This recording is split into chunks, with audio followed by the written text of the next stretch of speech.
অত্যাচার, নিপীড়ন কিংবা মদের বিরুদ্ধে কথা বলি, তখন আমাদেরকে নাস্তিক এবং ধর্মবিদ্বেষী আখ্যা দেওয়া হয়। ইবলিস শয়তানের ধাবা নয়, এটা আসলে ওস্তাদ শয়তানের একটা ধাবা থেকে তারা আসলে মাদ্রাসা থেকে পালায়। একজন মাদ্রাসার শিক্ষার্থীকে অত্যাচার, নিপীড়নের মাধ্যমে নির্মমভাবে হত্যা করা হয়েছে। আজ হয়তো এই ঘটনাকে কেন্দ্র করে আমরা এখানে এক হয়েছি, তবে এমন ঘটনা হরহামেশাই হয়ে থাকে, যেগুলো হয়তো আমাদের মিডিয়ায় প্রকাশ করা হয় না কিংবা আমাদের কাছ পর্যন্ত আসে না। গত পরশুদিনও ঠিক এই বিষয়টা নিয়ে একটা সমাবেশ হয়েছে, আজ আবারও হচ্ছে। গত পরশুদিন এবং আজকে আমরা খুব বেশি মানুষ এখানে দেখতে পাই। এই বিষয়গুলো নিয়ে খুব বেশি মানুষকে আমরা কথা বলতে দেখি না, কেউ কথা বলে না কিংবা আমাদেরকে কথা বলতে দেওয়া হয় না। যখন আমরা এই অত্যাচার, নিপীড়ন কিংবা মদের বিরুদ্ধে কথা বলি, তখন আমাদেরকে নাস্তিক এবং ধর্মবিদ্বেষী আখ্যা দেওয়া হয়, এটা দিয়ে আমাদেরকে মুখ বন্ধ করিয়ে দেওয়া হয়। আপনারা দেখতে পাবেন যে সকল ধর্মপ্রেমী যারা আছে তারা বলে থাকে যে নাস্তিকরা ইসলাম বিদ্বেষী হয়, কিংবা ইসলাম বিদ্বেষী, ধর্ম বিদ্বেষী, নাস্তিক এদেরকে প্রতিরোধ করার জন্য তারা উঠে পড়ে লাগে।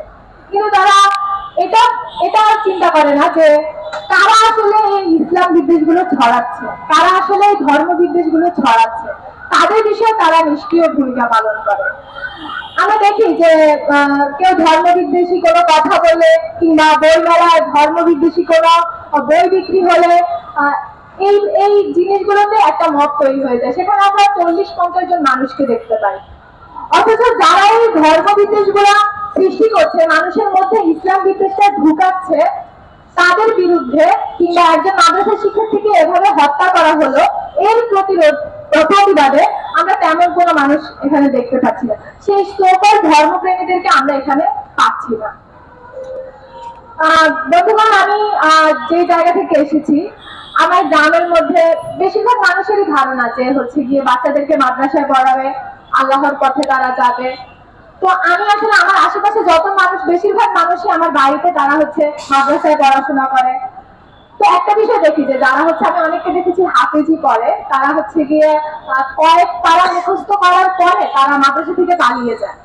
তো বলা হয় যে তাদেরকে শয়তানের ধাবা দেয়, 12 পারা নাকি 15 পারা পড়ার পরে, মুখস্থ করার পরে তাদেরকে শয়তানের ধাবা দেয়, এই ধাবাতে তারা মাদ্রাসা ছেড়ে পালিয়ে যায়। আপনি 10 জন এরকম পালানো শিক্ষার্থীকে যদি একসাথে করে গবেষণা করেন, তাহলে আপনি দেখবেন যে এটা আসলে ইবলিস শয়তানের ধাবা নয়, এটা আসলে ওস্তাদ শয়তানের একটা ধাবা থেকে তারা আসলে মাদ্রাসা থেকে পালায়।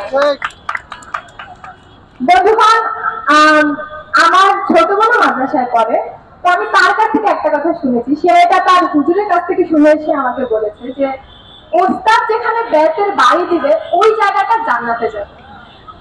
এটা আসলে এইরকম, এই যে মাদ্রাসা শিক্ষার্থীদেরকে এই কথাগুলো বলে তাদের মুখ বন্ধ করিয়ে দেওয়া হয়।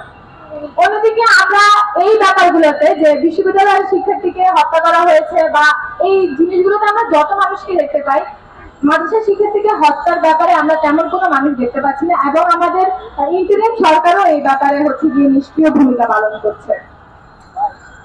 বন্ধুগণ, আমরা 16 বছর ধরে উন্নয়ন দেখে এসেছি, এখন আমরা সংস্কার দেখছি। তো আমি আসলে ইন্টারিম সরকারকে বলতে চাই যে আপনার অদৃশ্য সংস্কার শেষ হলে আপনি একটু দেশের মানুষের দিকে তাকাবেন, এই ব্যাপারগুলোর দিকে একটু তাকাবেন, যখন আপনার অদৃশ্য সেই সংস্কারটা শেষ হবে। এবার আমি আমার বক্তব্য শেষ করলাম। ধন্যবাদ।